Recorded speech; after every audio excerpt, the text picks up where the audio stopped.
Thank you, Iggy. It's nice being back here again. Well, this time around online, but I think I was on UX Cape Town maybe 2 years ago, 2018, if I'm not mistaken. So it's nice to be back and sharing with you guys again today.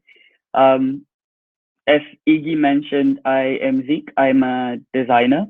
I'm also an aspiring filmmaker and the founder of Design Says Hello, a movement that is geared towards advocating for social change. Um, I'm currently doing my master's. Prior to this, I was working in the UX field for quite a while.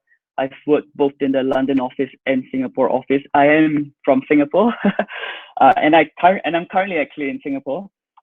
Just flew in like a few hours ago from London to escape the lockdown that's going to happen.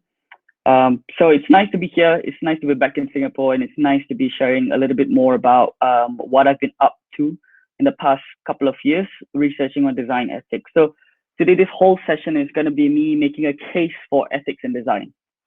So let's start. So the story really begins in the courtroom, and I want to take you guys to the courtroom because last year in 2019, what happened was what we call a tech clash that happened, where tech giants such as Google, Apple, Amazon, and Facebook, right? All of them somehow ended up in the courtroom under the intense sort of scrutiny from lawmakers and the public.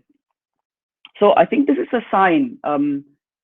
It's a sign, perhaps, that for all of the years that designing technology has sort of like gone unchecked, it's a sign that we have done maybe something wrong here.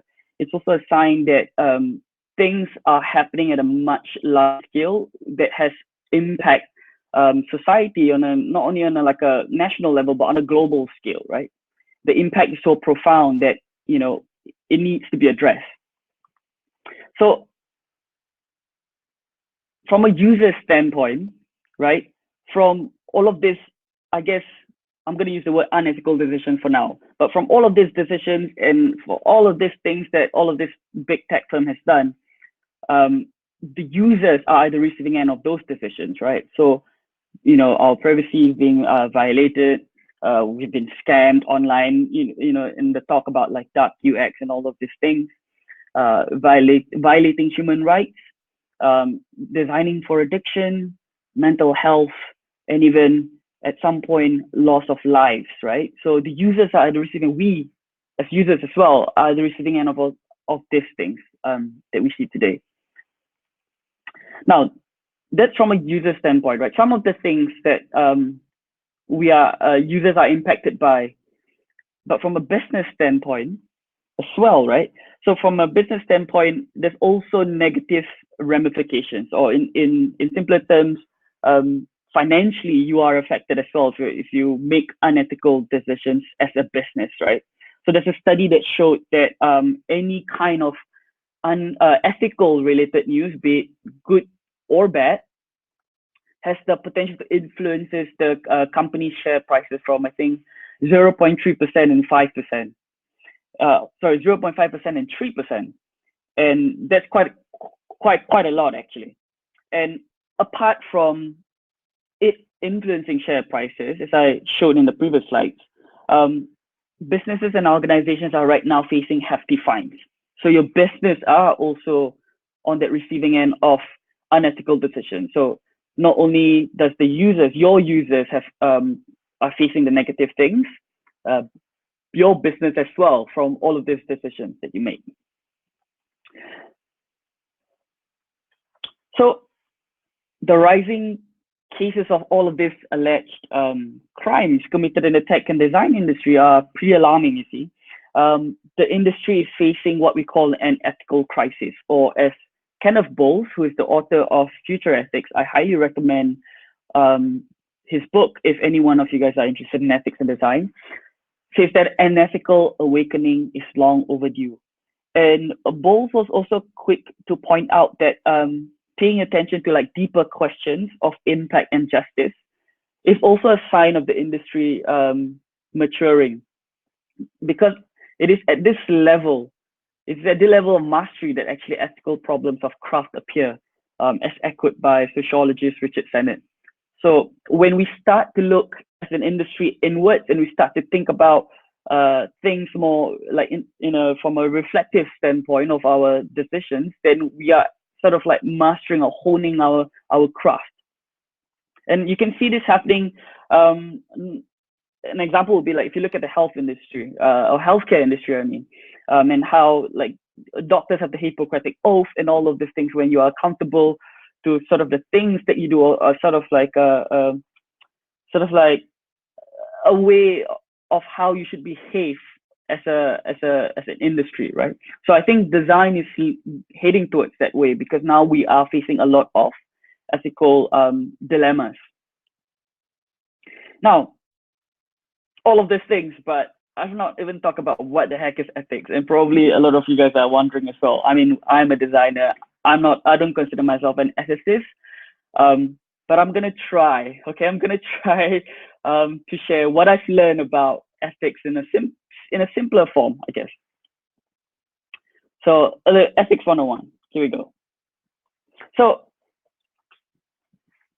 John Day, he wrote about introduction of ethics, and he wrote he wrote this. He wrote that ethics is a study of what are good and bad ends to pursue in life, and what is right and wrong to do in the conduct of life. It is therefore above all a practical discipline. Now, let that sit for you guys for a moment. But if this essentially what it is saying is it's a lens to see the world, right? It is a lens to see and for you to make decisions. Now, how do we do that? I'm going to introduce the 3 pillars of modern ethics, and the 3 pillars of modern ethics are made up of the first one, which is consequentialism or utilitarianism. This pillar essentially just look at the result of a decision. So it looks at consequences, right? That's what it says, consequentialism. So it thinks about the results. Am I maximizing happiness? They care a lot about that. They care a lot about the result of it. Now, the second pillar is deontology or duty ethics. So this is all about what is my duty as a designer? What is my responsibility? How do I set example, lead by example?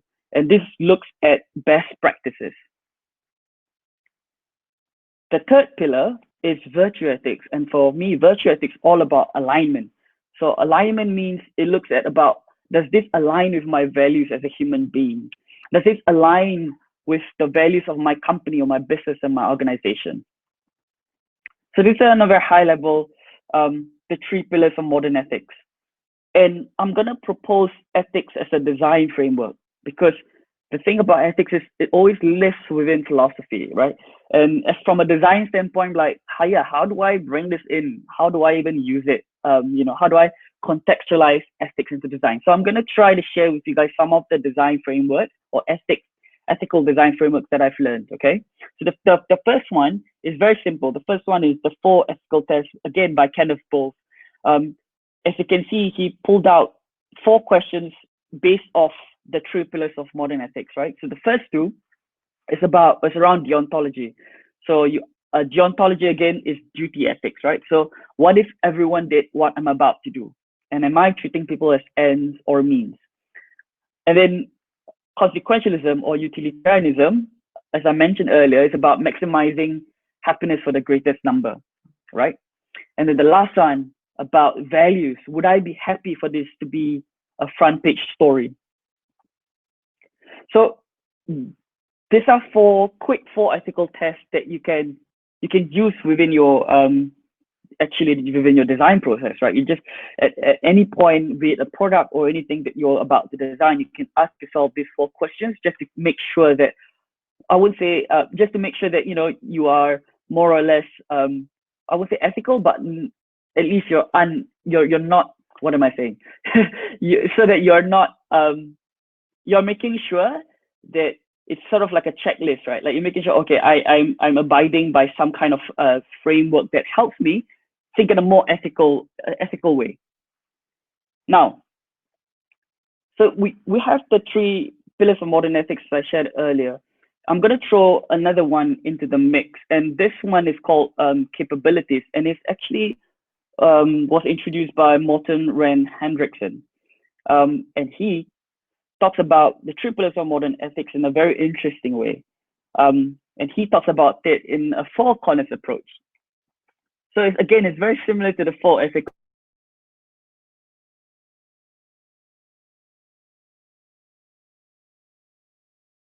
If you look at the top left, the most top left, which is the capabilities, right? The new pillar that I just introduced. So in capabilities approach, or capability approach is essentially, as a design team, what you would do is you sit around a table and you list down all of the design capabilities of the things that you're going to design. So so in a much more simpler way would be to ask yourself, what are the capabilities of my design? What is it capable of doing? Is it capable of doing harm, good, bad, whatever it is? Try to be as extensive as you can and list it down as a team. Once you've done that, you move into the consequences, right? Now you list down what are the consequences of all of this design, right? From that corner, you go down to then duty ethics. From duty ethics, you look at like what are some of the best practices that is out there in the industry, and if there aren't any best practices, you ask yourself, what if everyone in the industry is about to do what I'm about to do? So play back that question again, right? Deontology, duty ethics. From there, you go into the last corner, which is the virtuous ethics. And now this is where you align, do all of your alignment. So does this align with my company's values and beliefs and my mission statement? And so you kind of do that in a sort of like step-by-step way, right? As a design team. And then you'll have a better sense of, or at least you would have gone through sort of like a checklist, right? Okay, we've looked into this and we've checked all of the boxes. And will help you sort of be a bit more, I would say, more ethical. So that's the four corners approach by Morten Ren Hendriksen. I'm going to introduce one last one. And this is the UN Declaration of Human Rights. So it's an extensive list. I think there is 30 articles within the declaration. And I would say use this as a baseline. Use this as a baseline to see if your design, your service, or whatever that you're making are in violation to any of these things within the Declaration of Human Rights by United Nations. So I'm just cherry picking here, but it's like, say, look at say Article 5, right? No one shall be subjected to torture or to cruel, inhuman, or degrading treatment or punishment. So you could use that to look at like, oh, does my design do any of these things, right? And use it as a reference to look at whether you are violating human rights on a very base level. So if we were to bring all of this together, it would look something like this, right? If you think about the Maslow's of hierarchy needs, you have like the bottom bit where it's like the baseline. So I've put UN Declaration of Human Rights as the baseline because you don't want to be in violation of basic human rights. So once that is done, you can look at like the four pillars, right, of ethics. And so from there, you can use this as a lens, as a framework to think about whether your designs are ethical or unethical, or have that conversation, to help you have that conversation with your design team. So, so we have all of this lens and frameworks, but the question to me, actually, when I was doing all of this research was like, why is still ethics still not part of the design process? And I was scratching my head quite a bit, because there are a lot more from what I've shared. There's a lot of other very interesting ethical frameworks or ethical design initiatives by many designers, especially in the past couple of years, right? So I'm going to walk you guys through very quickly about some of the things that I've come across to, like the case against ethics and design, and why ethics is still kind of not being adopted in the design industry, okay? So The first one is it's a very, this is one of the weakest argument in why ethics is not part of design, and that it's like, oh, it's just a bland topic. It lives within philosophy. It doesn't live within, you know, design or creative people like us, you know. And ethics, when we talk about ethics, people always tend to switch off, especially in design, because we are, I guess, one, we're not familiar with it, and it has this, you know, being like a heavyweight topic or subject. So we kind of always switch off, right? It's bland. The other argument is that we should leave it to the law. This is not within the purview of design. You know, the argument is always about, oh, you know, we're just gonna do what we're gonna do, and then if we break the law of the land should tell us. So yeah, inform us what we can or cannot do. Because if you don't, we're just gonna just do whatever we want to do, because as designers or as creatives, we want to just, you know, make things, right? So this is another argument, I would say, against why ethics is not part of design. Another one is being ethical disadvantages me. And this is kind of linked with hampering innovation, where the argument is that, like, it's like a party pooper, right? Like, it's like, especially like, imagine like when you're brainstorming, right? You're trying to think of like crazy, wacky ideas, and then you have these ethicists that come into the room and say like, oh, you know, this is wrong and you shouldn't be doing this. It kind of has that feeling, or it has that image somehow. And so when people think about ethics, it sounds as though somebody is like regulating, and it can be very, actually quite scary, or not scary, but like it can be very yeah, hampering, I guess. It hampered like sort of like that creative flow, and people don't like that, especially in the design industry or creative industry. The other argument is that, yeah, you know, I wasn't taught about this in school, in design school, so you know, I therefore I guess I don't have to know, and I don't need to know, and I'm, you know, I'm only taught say color theory or visual hierarchy, and you know, all of this other UX UI stuff, or graphic design, and ethics is just not part of the playbook, and therefore, you know, I don't need to know. And so that's one of the other, I would say, quite weak argument, but I'm gonna speak a bit more about it in the later part. And lastly, is just beyond my pay scale, right? I'm not being paid to do this. This should lie within business ethics, or between the leadership team and not the designers. Having said that,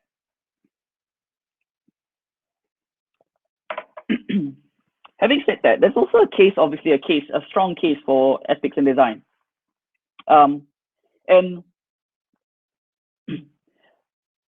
the case for ethics is that it filters bad ideas. So if you look back or think back about, say, the 4 corners approach, or, you know, the 4 ethical tests that I've shared, it's all really about like just doing that work of being more aware, being more conscious that your design can have repercussions, and whether you are aware of those things. So in some ways, it obviously going to help you filter those bad ideas, going to keep you in check, and it's going to save your money, your business money, right? Like from what I shared earlier, people are being fined, share prices are being influenced by all of these things. It also obviously reduces negative repercussions. And I've always seen designers as gatekeepers. Gatekeepers in terms of, as creators, we need to be very mindful or be very aware of what goes out into the world, essentially. And we need to make sure that it is, at the very best, not impacting society in a negative way, because we are here to design for the better. So I would say an ethical framework, or having that lens, the ethical lens, definitely will help you design for the better. So my closing remarks in this courtroom today. The question now for a lot of us is, all right, you have the frameworks, you have made a case to why, but how do we actually bring it in? How do we bring ethics into design?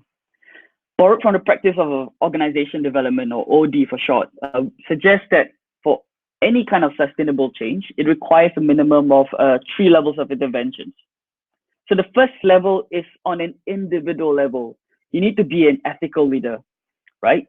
modeling ethical behavior can have very profound positive effects, as quoted here. Employees who see evidence of proactive communication and workplace trust are 50% more likely to think that the company measures and rewards ethical conduct.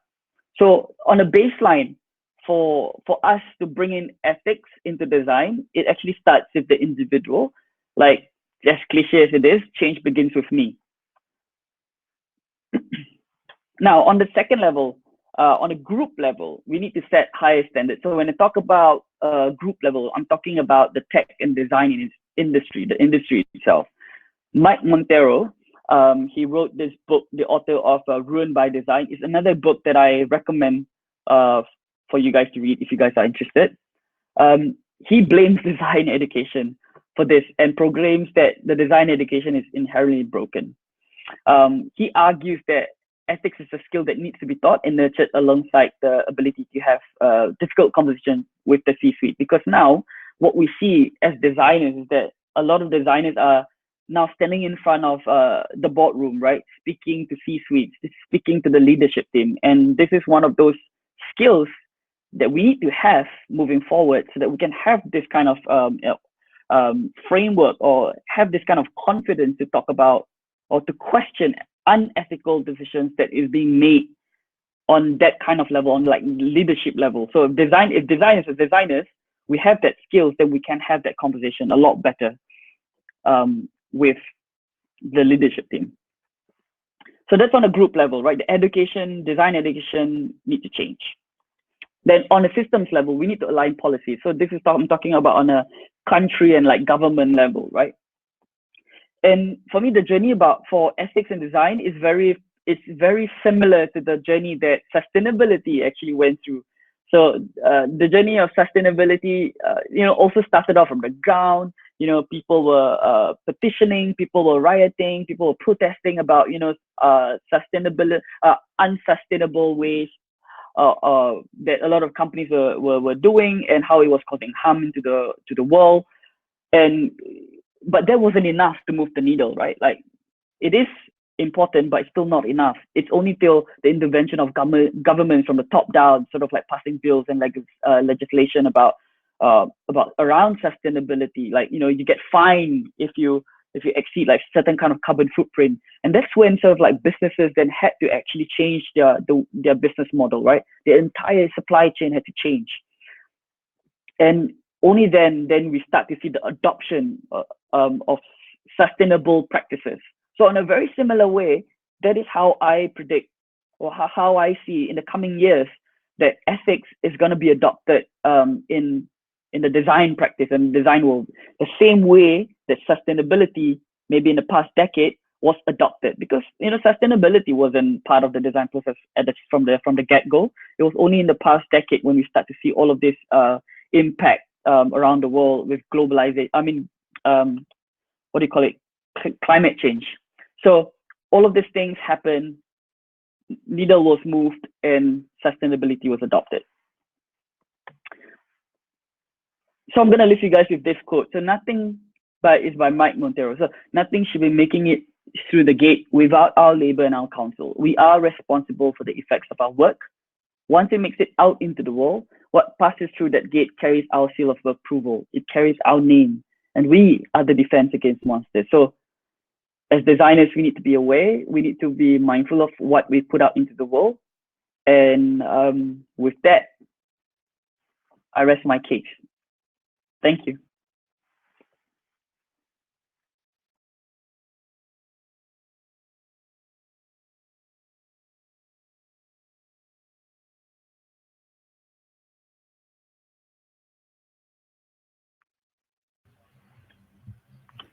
Thank you for that, Ziqq. That was awesome, and I love the way that you concluded.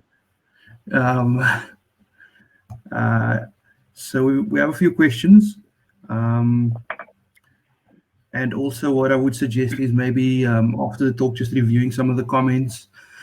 There's some good comments to review. So the first question, and this is from Francis. How do you stay ethical if you have to design for non-ethical industries, example, online casinos? Ooh, this is actually I have to say it's a difficult one. It's actually also something that I was looking into for my current research. I was looking into design because I need as part of my research, I was trying to find designers who are constantly facing ethical dilemmas on a daily basis. So for me, those are sort of from a research standpoint, as a researcher, like those are my sort of extreme users, right? Extreme designers in a way that they are constantly facing this kind of ethical dilemmas on a day-to-day basis. So your question is, how do you stay ethical? On an individual level, if you look back at that 3 levels of intervention, as I was mentioning, it needs to start from you as an individual, whether does that align with your values and beliefs. Not say the problem, but the challenge that a lot of us have is that realistically, we need to put food on the table. I need this job. I need to do this job to put food on the table. That is a very valid argument. The other thing is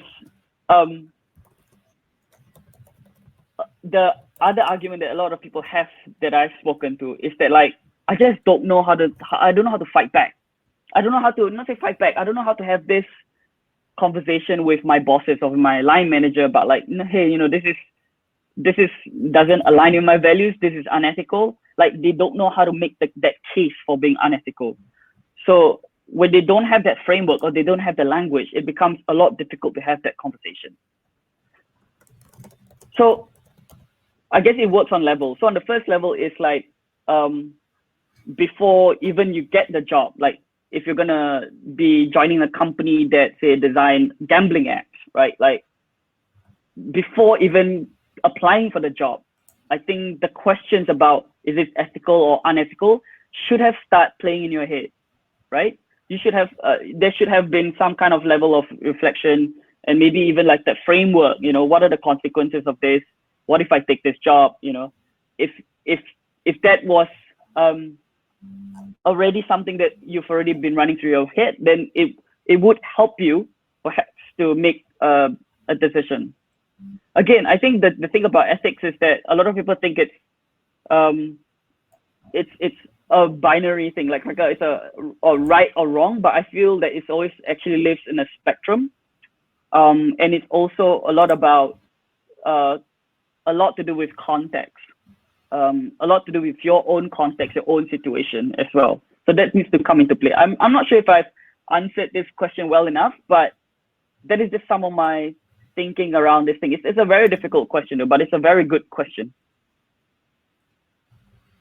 Okay, thank you for that. So let's move on to the next question. Some of the ethical frameworks are at odds with each other on certain topics. How do you reconcile those? Or is the goal just to go into them with awareness rather than try to absolve all potential ethical issues? This is from Jade. Again, I think like the ethical frameworks,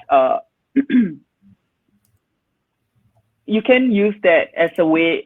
The way that I say it is a lot of it is like actually like a mirror. So if you think about the framework as a mirror, right? It's a lot of looking into the mirror and asking yourself those questions, like, am I doing? Have I done this? Have I looked at that? Have I am I mindful of this industry? Have I looked at best practices? So it's really that. It's a lot about awareness. Whether you solve it, I think that is probably perhaps the next step. But this framework is, like, I would say, the first step to identify unethical or potentially unethical practices.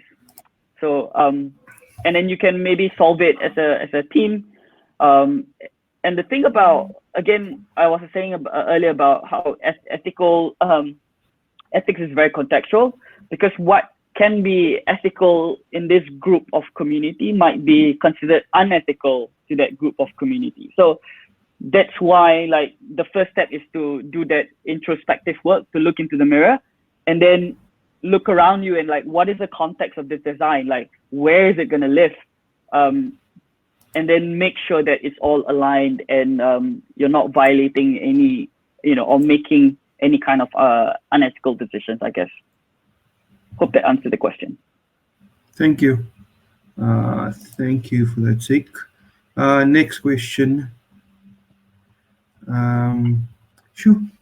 Since privacy is our topic right now, I started wondering how ethical behavioral analytics tools are that tracks users' behavior on company software. Do you have any opinions about how ethical it is? Yeah,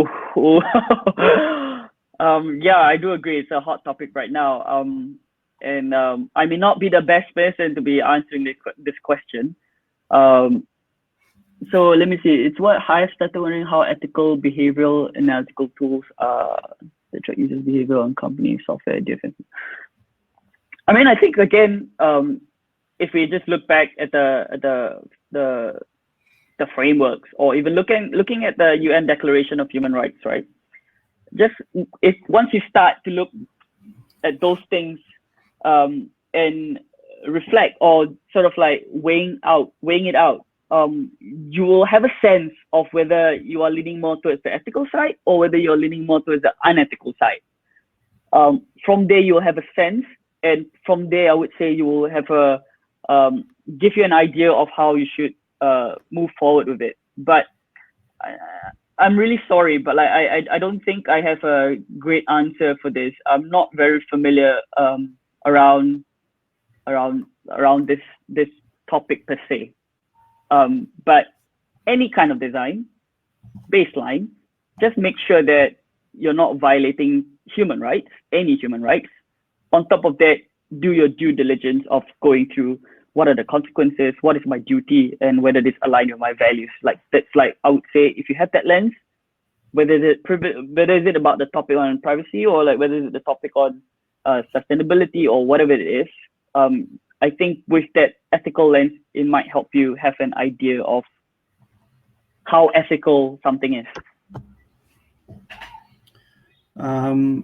So there's quite a few questions, Ziqq, and I'm not sure if you'll be able to get through all of them. Again, just conscious of time.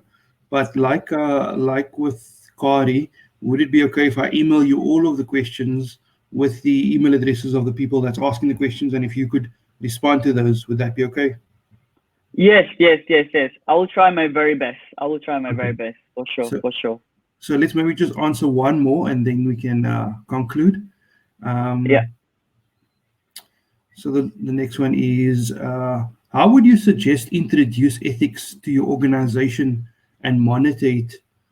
Are there metrics, policies that help monitor if the whole organization is still complying to the ethics that needs to be followed? So there's a few ways, I think.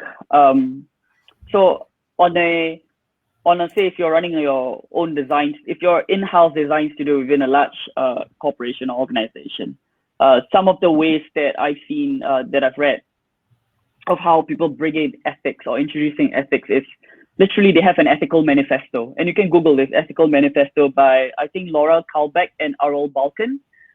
They came up with an ethical manifesto, and that manifesto is a good starting point for you to introduce ethics, or the idea of ethics within your own design studio within a large organization.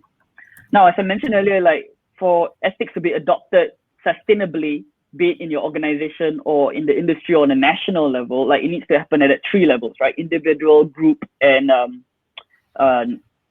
systems level. So by, say, printing out the ethical manifesto, I would say you're operating on a maybe group level, and then on an individual level, obviously be an ethical leader. And then on the systems level, for you to sort of like bring this ethics conversation into like the boardroom, into your larger corporation or larger business. One of the ways is actually to, or if you have seen, when it comes to money, it's sad, but it's true that especially when you're talking to business, it's all about dollars and cents. So if you want to make a case for ethics should be adopted within the organization, you need to make a case why being unethical will cost the business money. And one way is this thing. Recently, Alice Twite, if I'm pronouncing her name correctly, she actually just made this thing called the ethical calculator for design. So you can look it up. I think I can put in the link. I think it's her that's her company, if I'm not mistaken. I put it in the chat. It's called Hatusha. I'm not sure if I'm pronouncing it correctly, but look that up. She just, I think last week or something, she just produced a